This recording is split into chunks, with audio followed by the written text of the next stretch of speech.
dalam nama Yesus. Kita yang percaya katakan amin. Saya undang bangkit berdiri sekali lagi. Kita deklarasikan 2, 3. Aku percaya firman-Mu berkuasa. Aku percaya ubah seluruh hidupku. Aku percaya firman-Mu ini adalah Tuhan sendiri untuk menerimanya dan melakukannya. Dalam nama Yesus. Amin. Silakan duduk Bapak Ibu, bro and sis semuanya. Mari kembali kita lihat firman-Nya di dalam Yohanes pasal 6 ayat 1 sampai dengan ayat yang ke-13. Saya 1, bro and sis 2, demikian selanjutnya. Demikian firman-Nya.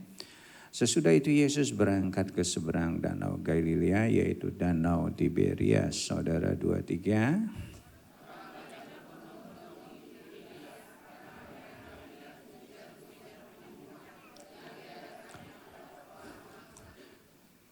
Dan Yesus naik ke atas gunung dan duduk di situ dengan murid-muridnya. 4.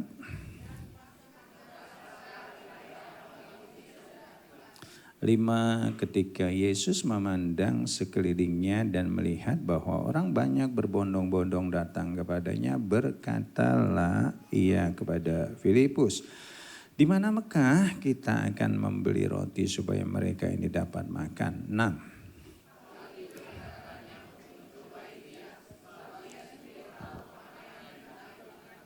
7, jawab Filipus kepadanya, roti seharga 200 dinar tidak akan cukup untuk mereka ini, sekalipun masing-masing mendapat sepotong kecil saja. 8.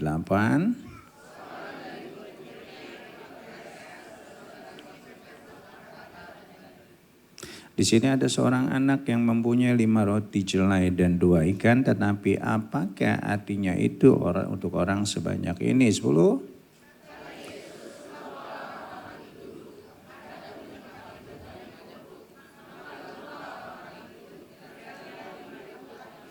Lalu Yesus mengambil roti itu dan mengucap syukur dan membagi-bagikannya kepada mereka yang duduk di situ. Demikian juga dibuatnya dengan ikan-ikan itu sebanyak yang mereka kehendaki. 12.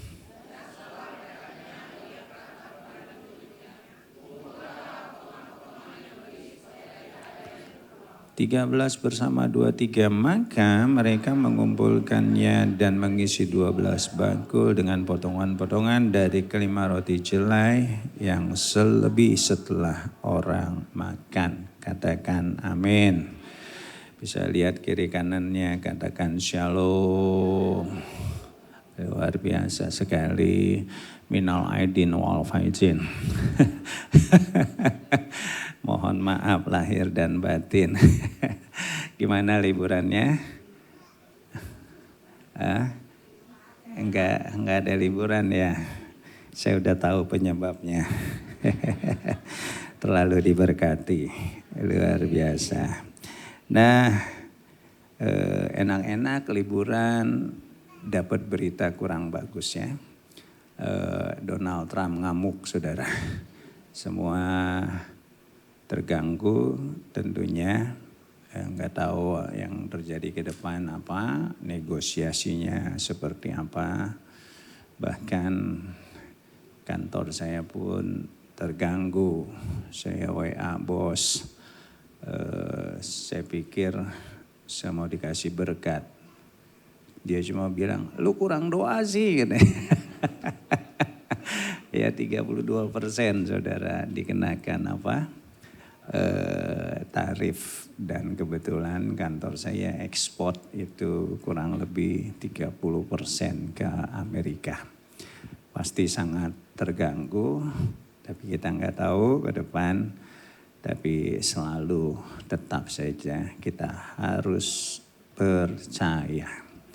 Katakan amin.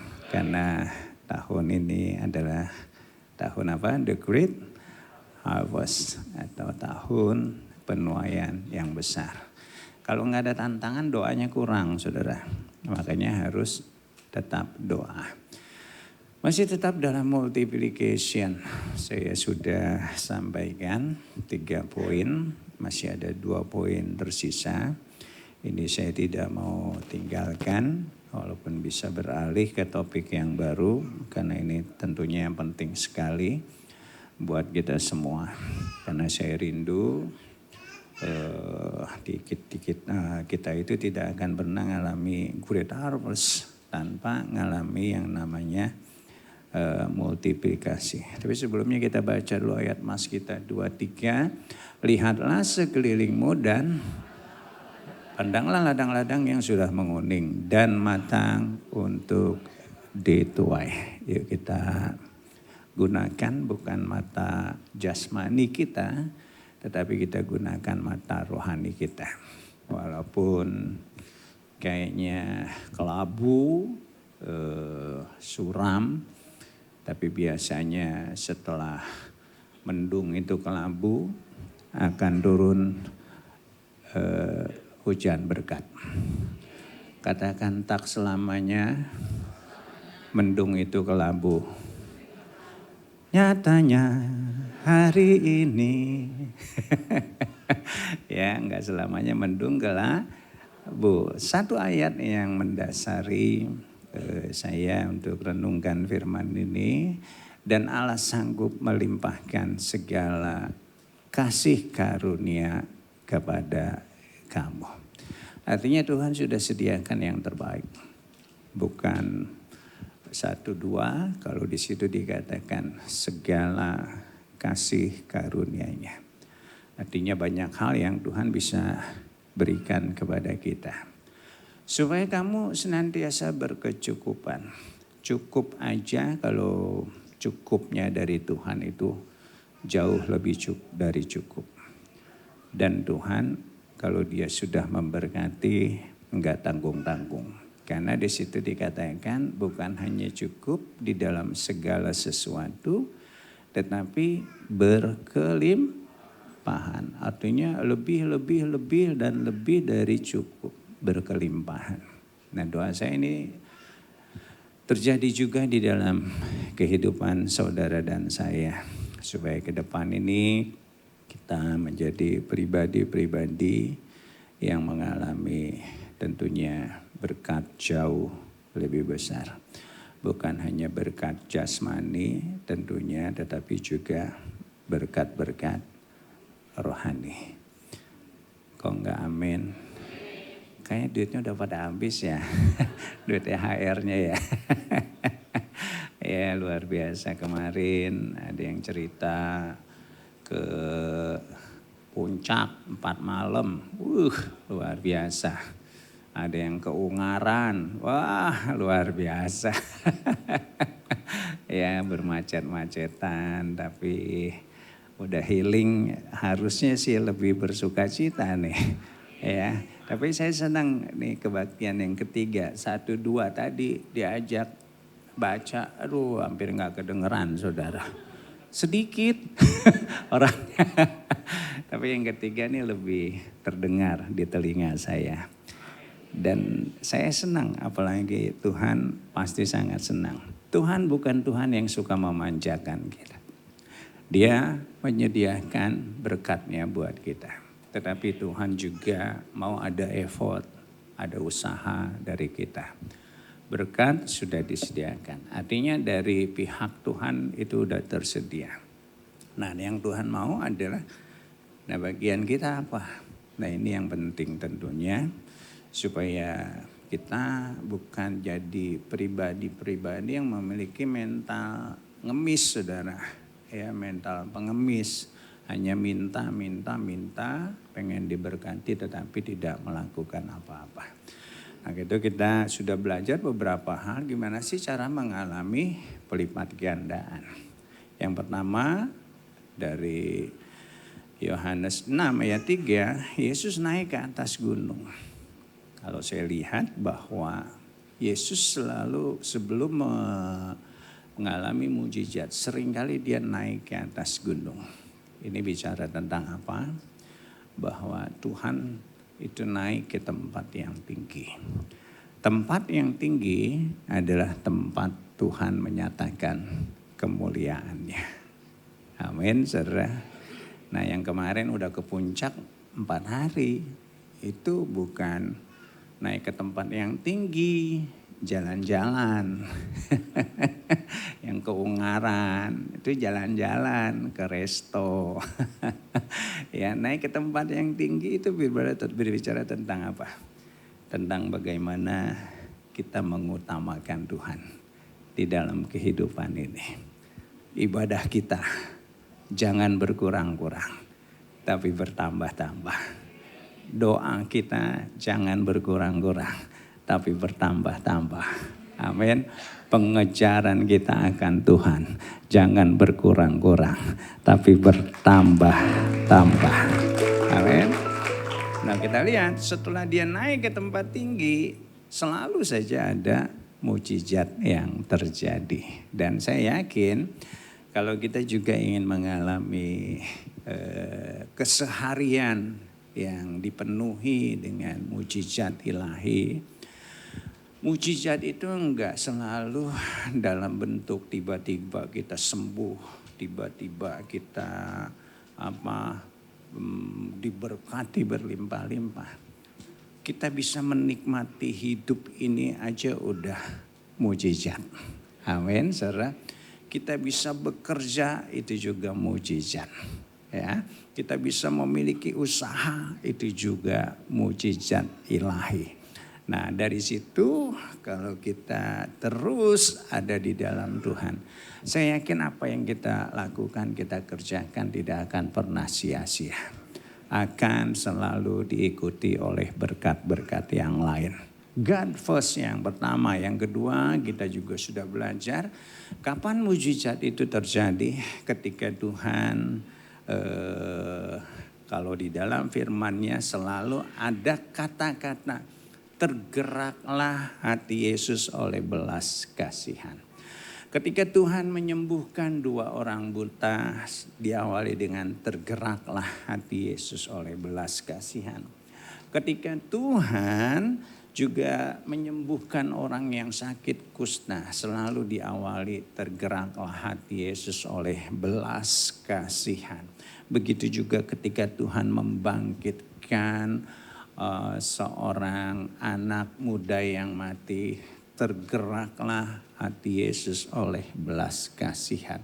Dan hari ini kalimat yang sama terjadi sebelum Tuhan memberi makan 5.000 orang. Tergeraklah hati Yesus oleh belas kasihan. Nah, karena itu hari ini kita juga mau bersama-sama, ya tentunya yuk kita miliki belas kasihan itu. Karena belas kasihan ini penting sekali, diawali dari Tuhan yang sangat tahu kebutuhan kita. Kita adalah seharusnya menjadi orang-orang yang binasa. Tetapi karena kasih-Nya, saudara dan saya, kita diselamatkan. Kita mendapatkan kehidupan yang kekal. Karena apa? Kasih-Nya. Amin. Belas kasihan dari kata kompati, makanya muncul kata compassion yang artinya adalah satu perasaan empati, sepenanggungan, bahkan lebih dari itu turut menderita, bukan hanya perasaan tetapi satu perasaan yang diikuti dengan satu tindakan. Nah, kita lihat ketika Tuhan mencurahkan kasih-Nya kepada kita, saudara dan saya adalah hasil dari kasih Tuhan. Amin, saudara. Begitu juga ketika kita memiliki belas kasihan kepada orang lain. Berilah, maka kamu akan diberi. Satu takaran yang dipadatkan, digoncangkan sampai tumpah ruah keribaanmu. Itu artinya adalah tuaian. Katakan amin. Yang ketiga, kita juga sudah belajar small thing matter. Artinya adalah hal-hal yang kecil jangan dianggap remeh. Karena Tuhan juga menggunakan hal-hal yang kecil. Di dalam Alkitab kita bisa melihat bahwa Daud menggunakan batu-batu yang kecil untuk apa? Untuk mengalahkan Goliat, segenggam tepung di tangan seorang janda ketika diserahkan kepada Elia. Enggak banyak saudara, tapi bisa memelihara janda itu, dan masih banyak cerita-cerita yang lain. Artinya Tuhan memakai orang-orang yang kecil, hal-hal yang sederhana yang kita miliki untuk apa? Bisa Tuhan lakukan untuk dilipat gandakan. Karena itu kalau saudara merasa kecil, saudara merasa dompetmu kecil, badanmu kecil, jangan nyerah dengan keadaan. Engkau terlalu kecil dibandingkan dengan persoalanmu. Hari ini saya mau katakan, kita punya Tuhan yang besar, Tuhan yang luar biasa, yang bisa menggunakan saudara dan saya jadi pribadi-pribadi yang hebat, yang luar biasa, yang diberkati, yang mengalami pelipat gandaan. Katakan amin. Sekali lagi berikan tepuk tangan buat Tuhan. Nah, kita mau masuk ke yang baru hari ini tentunya. Yohanes 6 ayat 11, apa yang dikatakan di sana? Lalu Yesus mengambil roti itu, mengucap syukur, dan membagi-bagikannya kepada mereka yang duduk di situ. Kita lihat doa Yesus sederhana. Lalu Yesus mengambil roti itu dan mengucap syukur. Setelah itu dikatakan mukjizat terjadi. Kita belajar dari bangsa Israel. Bangsa Israel adalah bangsa yang suka mengeluh. Ketika mereka enggak memiliki air untuk diminum, air yang baik untuk diminum, mereka mengeluh. Kenapa engkau bawa kami ke padang gurun ini? Sehingga kami enggak bisa minum. Di Mesir banyak minuman, mereka mengeluh. Ketika mereka enggak pernah makan daging, mereka juga ngeluh, kapan kami bisa makan daging seperti di Mesir? Mereka ngeluh. Dan akibat keluhan-keluhan mereka, 1 Korintus 10 ayat 10, kita disuruh belajar dari bangsa ini yang suka menggerutu, suka mengeluh. Di sana dikatakan, dan janganlah bersungut-sungut seperti yang dilakukan oleh beberapa dari mereka. Ternyata persungutan itu yang membuat bangsa Israel itu tidak mengalami tanah perjanjian yang dijanjikan oleh Tuhan. Nah, ini juga terjadi di dalam kehidupan manusia di zaman now ini. Banyak orang suka mengeluh. Banyak orang suka bersungut-sungut. Banyak orang tidak bersyukur, kurang menghargai apa yang ada padanya. Doa saya di sini tidak ada yang seperti itu. Di sini adalah pribadi-pribadi yang suka mengucap syukur. Katakan amin. Coba lihat kiri kanannya, ada yang manyun enggak saudara? Amin saudara. Enggak punya duit ngeluh. Saya mau katakan hari ini, duit tidak menjamin kebahagiaan seseorang. Namun tidak punya duit, kebahagiaanmu lebih tidak terjamin lagi. Ya, makanya jangan ngeluh. Ngeluh menjauhkan kita dari rezeki. Kau enggak amin? Mama saya aja suka ngomel. Belum ngerti firman Tuhan, saudara. Ya masih jurus Shaolin deh. Nah, kalau saya bersungut-sungut, muka monyong, waduh, nyelkit kau udah ngomel. Muka lo tekuk, udah jelek tambah jelek. Anak sendiri bilang jelek saudara. Jauh ke rezeki. Nah ini saudara, yang saya tangkap. Wah, saya nggak mau bersungut-sungut lagi. Nggak amin juga nggak apa-apa. Yang jelas saya jauh lebih diberkati. Katakan haleluya. Enggak punya pacar, ngeluh juga. Nah, di sini banyak anak-anak muda ya. Hari ini yang belum punya pacar, tetaplah bersukacita. Amin. Tertawakanlah dirimu sendiri mumpung masih bisa tertawa. Katakan amin. Katanya tertawalah sebelum menikah daripada tidak bisa tertawa setelah menikah.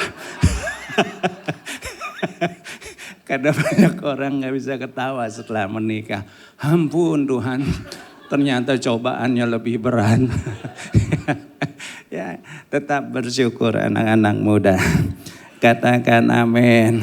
Punya kerjaan, gak punya kerjaan ngeluh.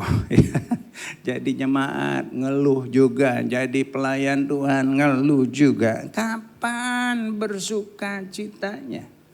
Nah karena itu doa saya hari ini. Kalau Tuhan berkata, ayo kita bersyukur. Seperti Tuhan Yesus dia bersyukur. Karena bersyukur adalah satu sikap yang transformatif. Atau satu sikap yang bisa mengubahkan keadaan. Orang sakit aja bisa sembuh karena bersuka cita. Kok enggak amin? Banyak orang sebetulnya enggak sakit. Ya, ke dokter sebenarnya enggak sakit. Hanya psikisnya aja saudara yang kurang bersuka cita. Karena itu tertawa itu bisa menjadi obat yang terbaik. Tapi kalau tertawa tanpa alasan, mungkin saudara perlu obat. Tapi kita kan bersuka cita ada alasan. Karena Tuhan kita adalah Tuhan yang baik. Tuhan yang tahu segala kebutuhan kita. Katakan amin. Nah, kenapa saya katakan bersyukur itu satu sikap yang transformatif. Nah, ada cerita di dalam Alkitab seorang yang bernama Lea. Lea kita tahu. Ini istri Yakub. Istri Yakub yang lain siapa namanya saudara Lea? Siapa? Markona. Siapa namanya? Suminah, Markon. Rahel, saudara. Lea ini merasa nggak dicintai. Memang cinta pertama Yakub itu Rahel, saudara. Tapi karena ditipu sama mertuanya, jadi dia menikahi siapa? Si Lea. Nah, Lea ini merasa nggak dicintai, saudara. Padahal ada berkat khusus yang Tuhan berikan. Rahel susah punya anak. Tapi Lea brojol terus kata orang Jawa. Nah ketika dia punya anak yang pertama. Dinamain Ruben. Nah Ruben artinya Tuhan telah memperhatikan kesengsaraan. Apakah Tuhan tidak memperhatikan? Sangat memperhatikan. Makanya Lea dikasih anak. Dia menamakan itu bukan ucapan syukur. Tapi sebetulnya merupakan satu keluhan kepada Tuhan. Tuhan sudah memperhatikan kesengsaraanku. Dikasih lagi anak yang kedua. Namanya Simeon, saudara. Simeon artinya Tuhan mendengar. Apakah selama ini Tuhan tidak mendengar? Yang namanya perkataan-perkataan Lea. Pasti mendengar. Artinya ini juga merupakan satu keluhan-keluhan yang dia sampaikan. Sampai anak ketiga lahir dia kasih nama Lewi. Lewi artinya adalah sekali ini suamiku akan dekat kepadamu. Kagak sadar. Anak udah 3 merasa suaminya enggak dekat. Dari mana itu anak saya tanya. Ya nggak mungkin dong nggak dekat sama suami, saudara. Makanya dia kasih nama Lewi. Nah Lewi nantinya akan menjadi satu suku, saudara. Makanya Lewi itu dipakai Tuhan. Untuk apa suku ini dipakai Tuhan? Untuk melayani di dalam kemah.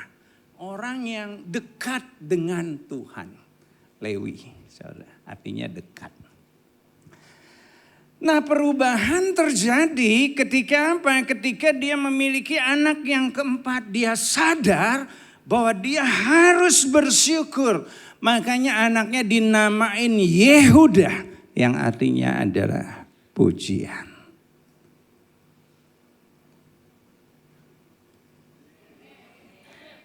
Telat. Timingnya tepat, telat tuh ya. Nah, setelah itu beda, saudara. Dan kita lihat hasilnya luar biasa. Dari Yehuda muncul keturunan-keturunan yang luar biasa. Di sana ada Daud, di sana Yesus, di sana ada saudara dan saya. Yang tidak lain adalah orang-orang yang sudah dipilih. Yang percaya katakan amin. Jadi yang keempat, saudara, yuk kita mengucap syukur. Tuhan Yesus mencontohkan hal-hal yang sederhana. Di tengah-tengah kekurangan hanya punya 5 roti dan 2 ikan. Harus memberi makan 5.000 orang laki-laki, belum termasuk perempuan dan anak. Dia mengucap syukur, doanya sederhana. Bapa, aku mengucap syukur kepadamu. Dan kita lihat setelah dia mengucap syukur, yang artinya adalah yang pertama, berterima kasih kepada Tuhan dengan apa yang ada. Ekaristi. Nah, sebentar lagi kita akan ekaristi.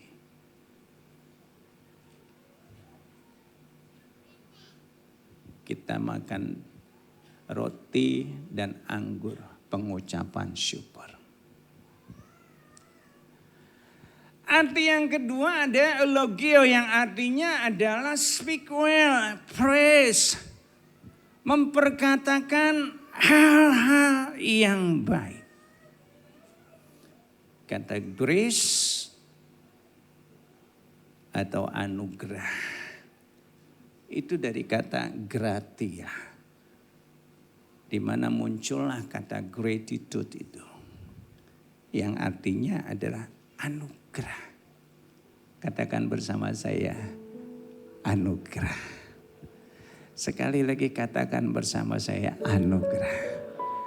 Anugerah artinya adalah sebetulnya sesuatu yang gak layak kita dapatkan, tetapi Tuhan berikan kepada kita. Bukan karena kita hebat, pintar, cakep, jelek, bukan. Sama sekali bukan. Tapi karena Tuhan sudah memilih kita. Saudara dan saya, kita dipilih untuk jadi orang-orang yang diselamatkan. Anugerah itulah yang menyelamatkan kita. Karena tubuh dan darahnya itulah yang menyelamatkan kita. Kita yang harusnya binasa, kita beroleh hidup yang kekal. Untuk menyelamatkan kita dengan tubuh dan darahnya saja Tuhan lakukan buat kita. Apalagi hanya sekedar untuk memberkati kita. Dia terlalu mampu. Dia terlalu sanggup. Katakan amin. Anugerahmu, anugerahmu Tuhan. Anugerahmu. Semua karena anugerahmu, bukan karena kekuatanku.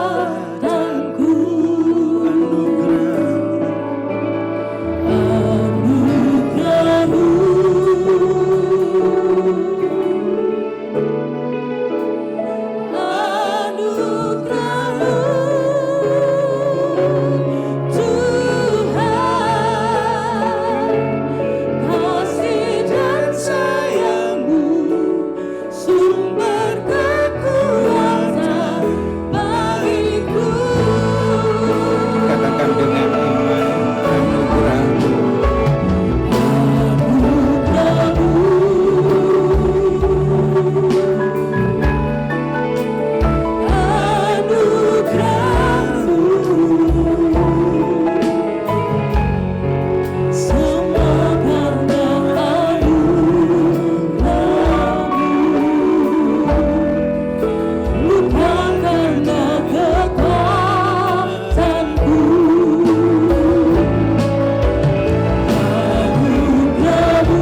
Katakan amin. Yuk kita ngucap syukur. Jangan ada perkataan-perkataan yang jelek. Apalagi kutuk.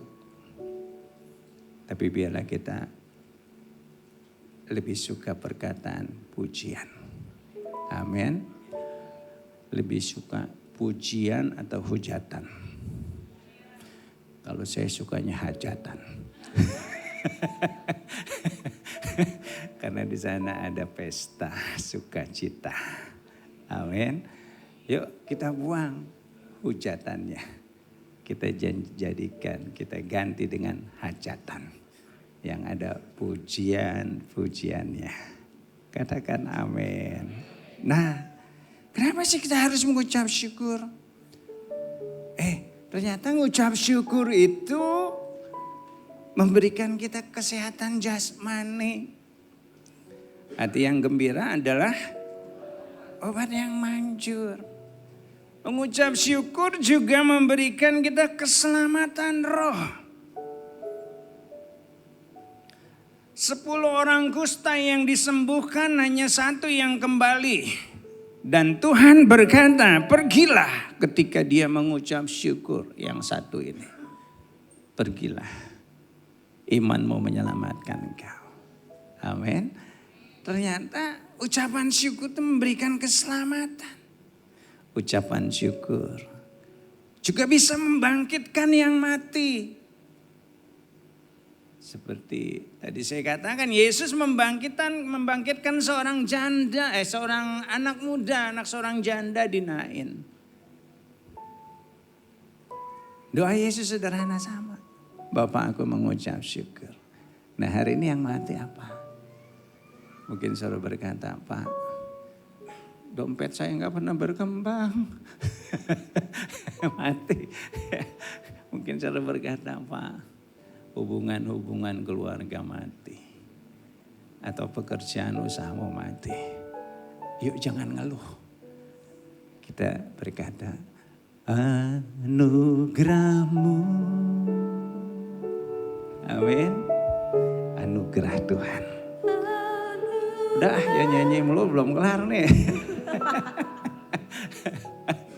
Ya, ada anugerah Tuhan yang jauh lebih besar dari persoalan kita. Jadi jangan bersungut, lihat kiri kanannya. Yang manyun dicubit. Ya, jangan ngomel melulu, hidup ngomel melulu. Capek, buang energi. Dan mengucap syukur, nah seperti dalam perikop yang kita baca, ketika Yesus mengucap syukur, terjadi multiplikasi. Wah, indah banget hidup. Kenapa pilihnya yang susah-susah ya? Kalau hanya dengan mengucap syukur aja jadi banyak berkat. Dan mama saya bilang, mengucap syukur membuka pintu rezeki. Dia belum kenal firman Tuhan. Kalau saya merengut, muka lu tekuk. Emang muka bisa ditekuk ya? Merengut aja. Ya udah jelek tambah jelek. Aduh, menyakitkan. Anak sendiri dibilang jelek. Dia belum ngerti firman waktu itu. Dan perkataan yang terakhir, jauh dari rezeki. Wah, ini saya tangkap. Tuhan, saya nggak mau merengut lagi. Dan ternyata semakin diberkati. Amin. Lihat lagi kiri kanannya, masih ada yang merengut enggak? Jadi orang merengut terus, hidup cuma sekali. Ayo kita nikmati. Katakan haleluya. Ya, yang punya suami katakan, saya bersyukur Pak. Yang punya istri katakan, saya juga bersyukur Pak. Katakan haleluya. Yang masih punya orang tua, saya bersyukur. Yang masih punya anak, saya bersyukur. Katakan amin. Kok enggak tepuk tangan? Nah, Kesadaran akan anugerah Tuhan dalam hidup kita akan menghasilkan ucapan syukur. Nah karena itu yang namanya tadi saya katakan apa? Gratia atau grace itu harus menghasilkan gratitude atau ucapan syukur. Nah ini kita jaga ke depan. Perkataan kita jaga. Pokoknya yang negatif-negatif kita buang. Bukan yang verbal saja. Tapi nah sekarang zaman medsos saudara. Itu perkataan kita tuh tersebar kemana-mana. Kalau perkataan yang jelek bisa mempengaruhi banyak orang. Amin. Nah makanya kita jaga. Yuk kita boleh pasang status. Coba pasang statusnya Tuhan baik. Anugerah Tuhan besar. Keren benar saudara. Jangan pasang status nasib yang ditulis. Aduh, itu mempengaruhi banyak orang. Yuk kita rubah dengan yang jauh lebih baik. Yang mau katakan amin, haleluya. Yang kelima saudara, Yohanes 6, 12 ayat 13 dan 13, ayat 12 dan 13. Dan setelah mereka kenyang, ia berkata kepada murid-muridnya, kumpulkanlah potongan-potongan yang lebih supaya tidak ada yang terbuang. Maka mereka pun mengumpulkan dan mengisi 12 bakul penuh. Dan potongan-potongan dari kelima roti jaya lebih setelah orang makan. Nah Bapak Ibu, yang kelima ini bicara tentang apa? Ini juga penting sekali. Tuhan menjanjikan great harvest buat kita semua. Tuhan menjanjikan tuaian yang besar buat kita semua. Ini terjadi setelah Yesus melakukan mujizat pelipat gandaan. Nah karena itu doa saya ke depan ketika saudara dan saya diberkati nanti. Yuk kita belajar bukan jadi pemilik tetapi jadi pengelola. Katakan bersama saya bukan pemilik, tapi saya pengelola. Amin. Kita bisa menggunakan dengan bebas, tapi bertanggung jawab. Amin, saudara. Karena itu yang kelima saya sebut artinya adalah, kok nggak ada gambarnya? Oke. Yang kelima, kita harus jadi steward. Atau di situ dikatakan kita harus menjadi pribadi-pribadi yang bisa mengelola berkat yang Tuhan berikan kepada kita semua. Karena firman-Nya jelas sekali, kumpulkan. Nah, ketika kita mengumpulkan, artinya kita harus bekerja. Yuk sepanjang kita bisa bekerja, kita lakukan pekerjaan kita dengan baik. Sepanjang kita berusaha, berbisnis, kita lakukan dengan baik. Enggak ada masalah. Tuhan senang kita mengumpulkan berkat. Yusuf dia tahu akan terjadi kekeringan. 7 tahun ke depan, makanya di musim panen dia kumpulkan di lumbung-lumbung supaya apa? Supaya ada berkat.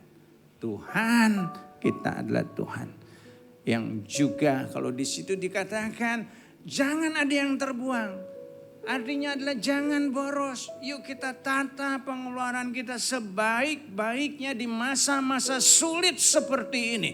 Karena ke depan kita nggak ngerti apa yang akan terjadi. Karena itu Tuhan berkata, jangan ada yang terbuang. Katakan amin. Dan di sana dikatakan satu hal yang luar biasa. Tuhan kalau dia sudah memberkati, dia tidak tanggung-tanggung. Selalu ada lebihnya. Selalu ada 12 bakul yang tersisa buat kita. Katakan amin. Ketika Tuhan melakukan mujizat melalui Elia, Tuhan tidak hanya memberkati Elia bisa makan pada saat itu saja. Tetapi sepanjang 3,5 tahun masa kekeringan, janda itu terpelihara. Tuhan juga memberkati janda yang punya sebuli-buli minyak. Tuhan tidak hanya memberkati dia pada saat itu saja. Tapi kita lihat dia bisa membayar hutangnya dan hidup dari sisanya. Dan saya yakin Tuhan yang sama. Tuhan yang akan memberkati kita bukan hari ini saja. Dia sisakan 12 blagol untuk kehidupan kita di masa yang akan datang. Tapi yang Tuhan mau, ayo kita bekerja, kita kumpulkan dan jangan boros. Yang percaya katakan amin. Yang percaya berikan tepuk tangan buat Tuhan. Amin.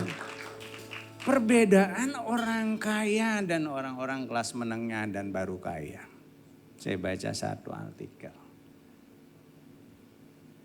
Dikatakan orang kaya. Kayaknya bukan kaya abal-abal, saudara. Kuaya.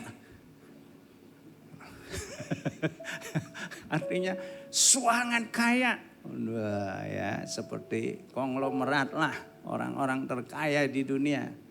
Nah, dikatakan dalam artikel tersebut, orang-orang yang sudah seperti itu, mereka tuh nggak perlu mempertunjukkan kekayaannya, nggak perlu pamer, pakai baju biasa. Steve Jobs bajunya biasa, kaosnya biasa. Ketemu Facebook siapa? Mark Rujak Bebek. Juga biasa, sederhana, ya nggak pamer, saudara. Siapa yang jago saham? Buffet.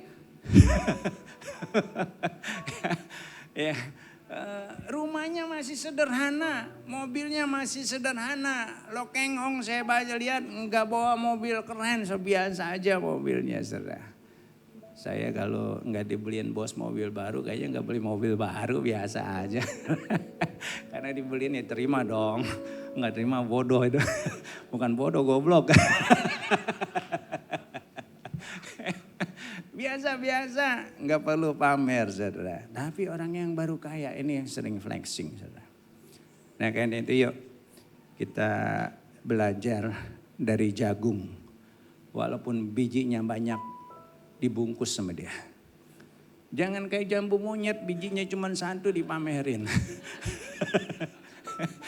Ada lagi artikel saya baca, saudara. Nah, jangan kayak gini, ini bukan porno ya, saudara ya. Harta itu seperti celana dalam, nggak usah dipamerin. Cukup Superman aja katanya. Yang pamerin celana dalam. Aduh, hidup ini kan sebetulnya murah, saudara. Yang mahal itu gengsinya, gaya hidupnya. Amin. Murah hidup ini. Makan berapa sih kita sehari? Cuma yang jadi mahal kan kalau kita keliling terus. Cukup lebaran saja keliling, saudara. Aduh, yang pinter-pinter, yang gelarnya udah S1, S2, S3 sampai STLR. Ayo jangan berhenti bekerja, jangan berhenti berusaha, jangan berhenti jualan. Samsung sampai S25 masih jualan, saudara. Kan keren kan? Nggak apa-apa dong, jualan rumah, jualan barang, jualan asuransi, nggak apa-apa. Jangan gengsi, katakan amin. Yang bisa kita usahakan, kita usahakan. Amin. Jadi jangan mental gini. Yuk kita kumpulkan. Bukan maruk, saudara. Apa yang bisa kita kumpulkan? Yang bisa kita kerjakan, kita kerjakan. Amin. Ke depan kita nggak ngerti apa yang terjadi. Tapi satu perkara. Tuhan sediakan 12 bakul lebihnya. Kita kelola dengan baik. Saya yakin kita akan juga tetap terpelihara. Amin. Kumpulkan ketika kita mampu mengelola. berkat Tuhan dengan setia. Menunjukkan bahwa kita layak dipercayakan berkat yang lebih besar. Yang 5 dapat 5 talenta, 2 talenta. Mereka kumpulkan, mereka usahakan, mereka investasikan. Dan membawa hasil lipat ganda. Tuhan berkata, mereka adalah orang-orang yang baik perbuatannya. Dan Tuhan berkata, mereka akan diberkati lebih lagi. Hal yang sama akan Tuhan lakukan buat kita semua. Amin. Kelar saudara. Kita bangkit berdiri bersama-sama. Anugerahmu, anugerahmu, anugerahmu, semua karena anugerahmu, bukan karena kekuatanku.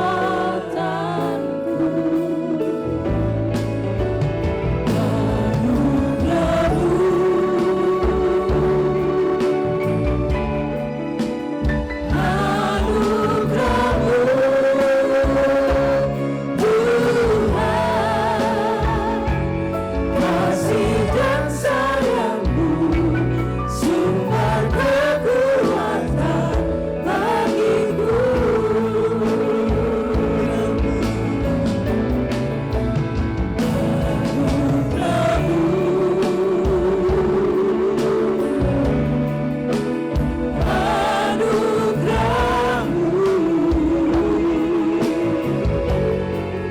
Semua karena anugerahmu, bukan karena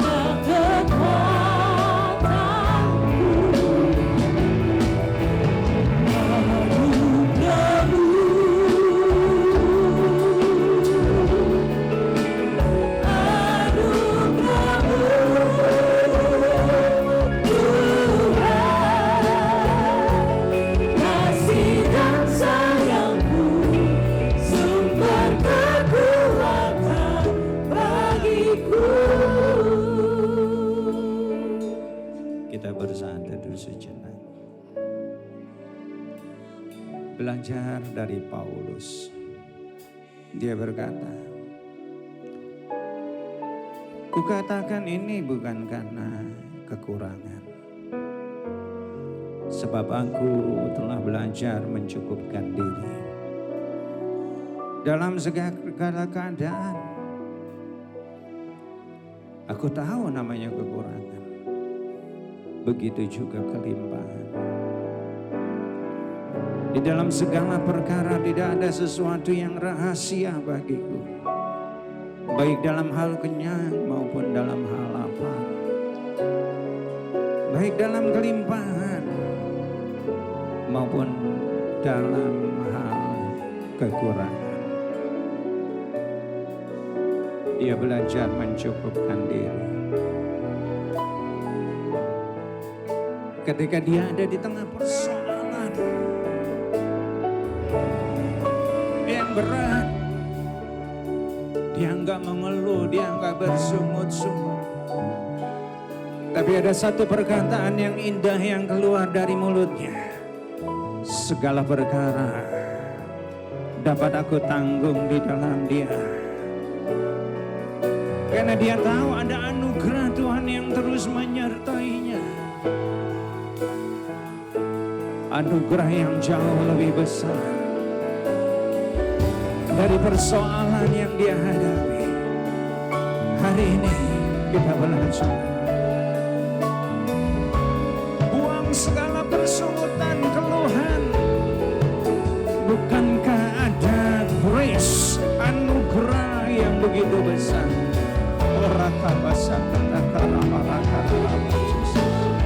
Yang Tuhan limpahkan kepada kita. Hari ini kita akan melakukan Ekaristi.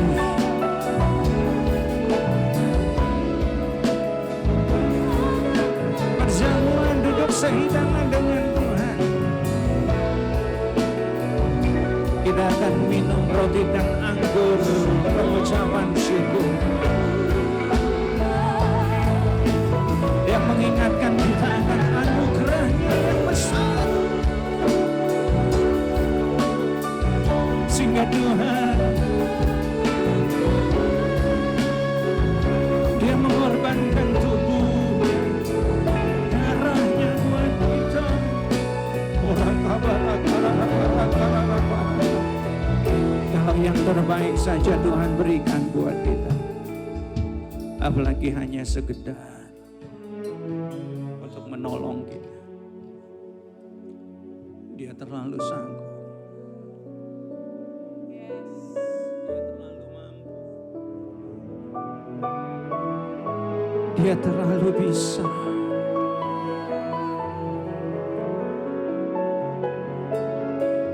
Mari mulai mengucap syukur, katakan terima kasih. Mengucap syukur buat segala keadaan. Mengucap syukur buat keluarga. Mengucap syukur buat suami, buat istri, buat orang tua. Mengucap syukur buat anak-anak.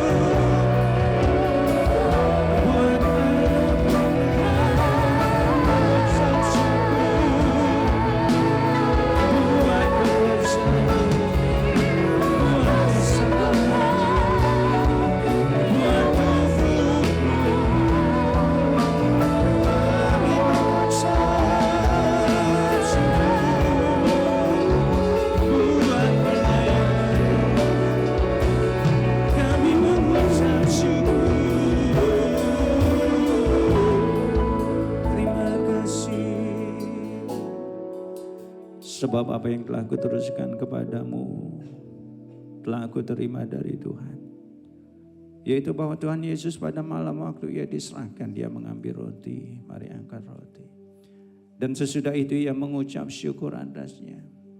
Dia memecah-mecahkannya dan Dia berkata, inilah tubuhku yang diserahkan bagi kamu. Perbuatlah ini menjadi peringatan akan aku. Kekasih-kasih Kristus. Bukankah roti yang kita pecah-pecahkan ini adalah persekutuan kita dengan tubuh Yesus? Mari kita makan dalam nama Yesus.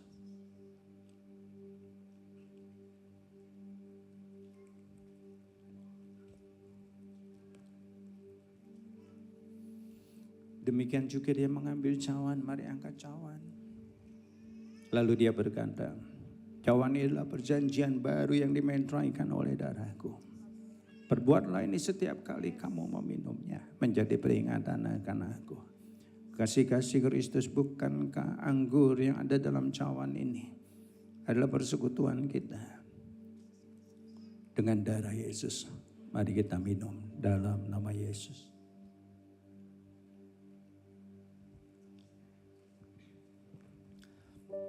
Kita ucapkan syukur sekali lagi. Katakan terima kasih Tuhan.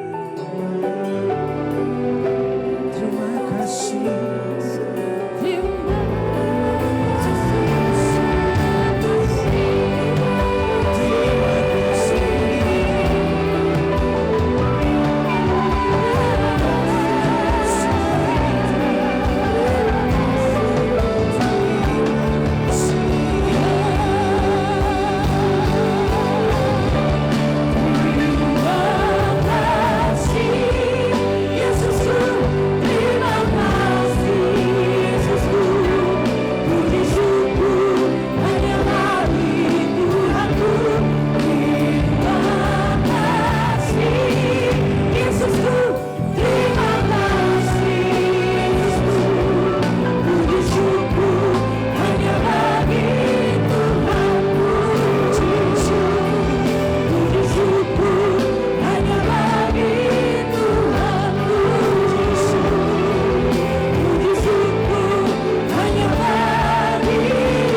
penuh sukacita dan ucapan syukur. Tuhan berkati anak-anak buah pekerjaan mereka, usaha mereka, sekolah, kuliah mereka, anak cucu mereka. Tuhan berkati kesehatan mereka juga, Tuhan berkati. Biar kiranya berkat damai sejahtera yang melimpah dari Allah Bapa, kasih dan cinta Tuhan Yesus, persekutuan, pertolongan, perlindungan dan kuasa dari Allah Roh Kudus menyertai memulai hari ini bahkan sampai selama-lamanya. Kita yang percaya bersama katakan amin. Haleluya, puji Tuhan.